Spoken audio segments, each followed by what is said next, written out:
কামরাঙ্গীচর যুবদল এবং ছাত্রদল কর্তৃক আয়োজিত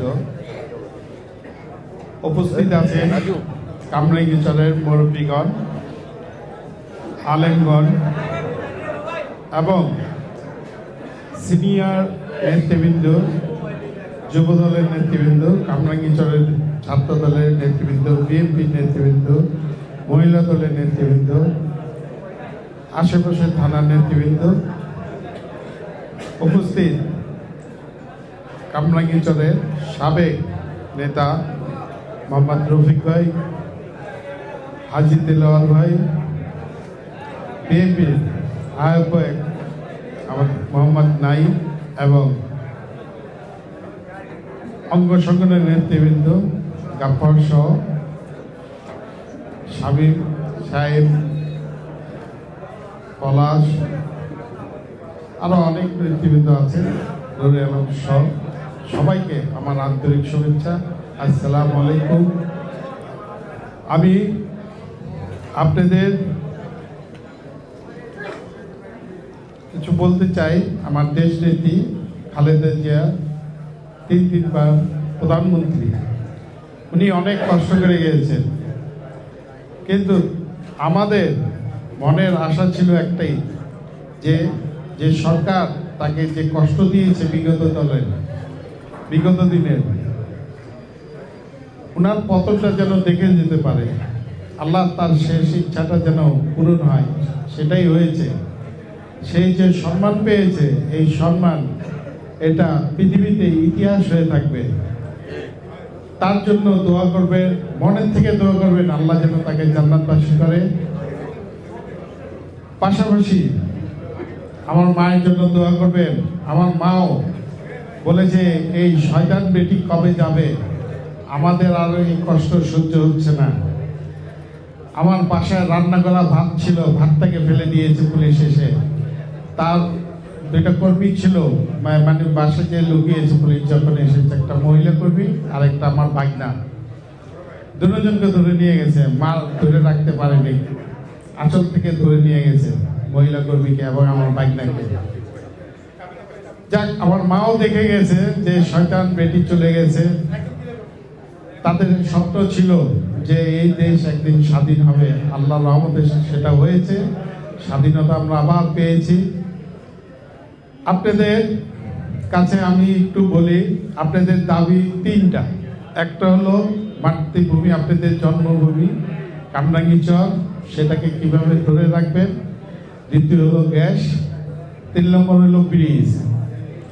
আশা করি আপনাদের মাতৃভূমি রক্ষার জন্য আমি যেখানে যেখানে যা করার দরকার, আমি এবং আমার পাশের যে 10 নম্বর আছে না, ঢাকা 10 রবি ভাইয়ের সাথে এই মাত্র আলাপ হয়েছে, আমরা যৌথভাবে এই আন্দোলনে শরীক হব। কারণ ওনার 55 নম্বর ওয়ার্ড পড়েছে, আমার পড়েছে 56 এবং 57। আমি অলরেডি আলাপ করেছি, আমরা যদি দল গঠন করতে পারি, সরকার গঠন করতে পারি, আমরা যদি পাশ করে আসতে পারি, আমি যদি নাও আসতে পারি, আপনাদের জন্য আমি এই আন্দোলনে শরীক থাকব। আমি এবং রবি ভাই এই কিছুক্ষণ আগেই নাইম শুনতেছিল, বললাম যে আমরা দুইজনই চেয়ারম্যানের সাথে কথা বলবো এই ব্যাপারটা নিয়ে। এই জিনিসটা যেন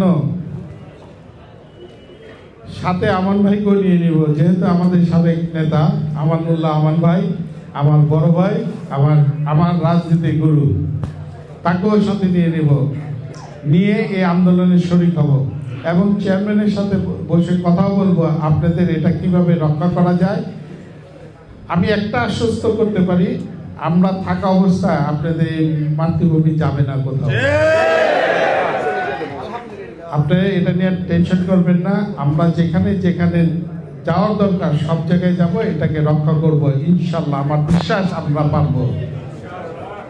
গ্যাসের ব্যাপারটা হলো জাতীয় সমস্যা। তারপরে আমি পাশ করার পর আল্লাহ যদি ক্ষমতা নেয়, এই গ্যাসের সমস্যাটা প্রথম কাজই হবে আমার গ্যাসের সমস্যার সমাধান করা। প্রতিটা ঘরে ঘরে কিভাবে গ্যাস পাওয়া যায়, প্রয়োজন হলে আমি এখানে দিনরাত থাকবো, লাগলে আমি এখানে এক টুকরা জায়গা কিনে নেব, তারপরে আপনাদের পাশে থেকে গ্যাসের সমস্যা সমাধান করার জন্য আমি চেষ্টা করব। তারপরে ব্রিজের ব্যাপার, ইনশাল্লাহ এটা তো আল্লাহ দিলে হবে। মুসলিমবাগ ব্রিজ বেরিবাদের সাথে যেটা হবে, এটা ইনশাল্লাহ আমরা প্রথম ধাপে এটা কাজের স্টার্টে আমরা এটা ইনশাল্লাহ চেষ্টা করব।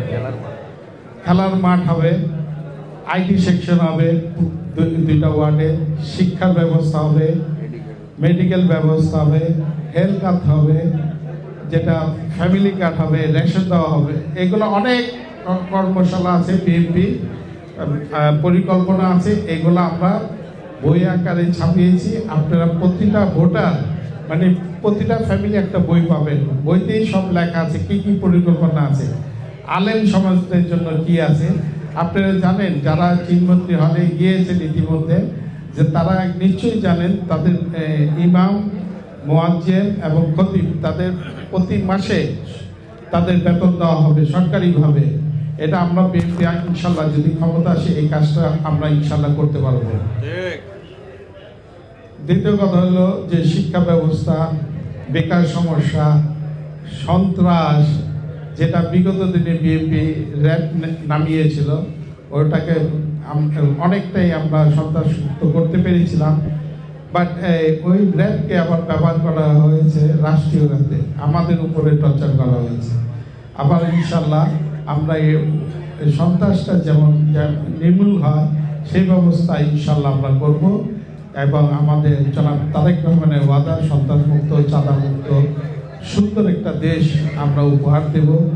আপনারা যদি জনগণ যারা আছেন কামরাঙ্গীরচরে বিএনপি প্রতীকের পক্ষে আপনারা রায় দিবেন, যেন আপনাদের এই রায়টা আমরা কার্যকর করে ইনশাল্লাহ আমরা সরকার গঠন করব। আপনাদের দোয়া যেন আমাদের প্রতি থাকে।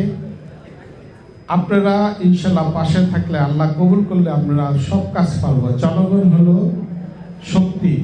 আপনারা এই যে যত লোক এখানে আছেন, আমরা যদি সবাই এক হাত ধরে শক্তি হয়ে যাব, অনেক বড় শক্তি। আপনারা যদি এই শক্তিটাকে আমাকে দেন, আমি ইনশাল্লাহ এই শক্তি নিয়ে অগ্রসর হতে পারবো, আমার বিশ্বাস। আর আপনাদের পাশে যখনই বলবেন আমি আপনাদের পাশে থাকবো, আমি কথা দিলাম সবসময় আপনাদের পাশে থাকার চেষ্টা করব। আমরা জানি কামরাঙ্গীরচরকে অনেক অবহেলিত করা হয়েছে বিগত সরকারের সময়। ইনশাল্লাহ নেক্সটে এটা হবে না। আপনার দেশ স্বাধীন হয়েছে, স্বাধীন মতন থাকতে পারবেন, কোনো টেনশন আপনাদেরকে দেবে না বিএনপি গভর্নমেন্ট আসলে, এটুকু মনে রাখবেন। আশা করি আপনারা সবাই ভালো থাকবেন, আমার জন্য দোয়া করবেন, দেশনেত্রী খালেদা জিয়ার জন্য একটু দোয়া করবেন, আল্লাহ যেন তাকে জান্নাতবাসী করে। এই বলে আমার বক্তব্য শেষ করছি। খোদা হাফেজ। তারেক রহমান জিন্দাবাদ, শহীদ জিয়া অমর, খালেদা জিয়া অমর। আল্লাহ হাফেজ।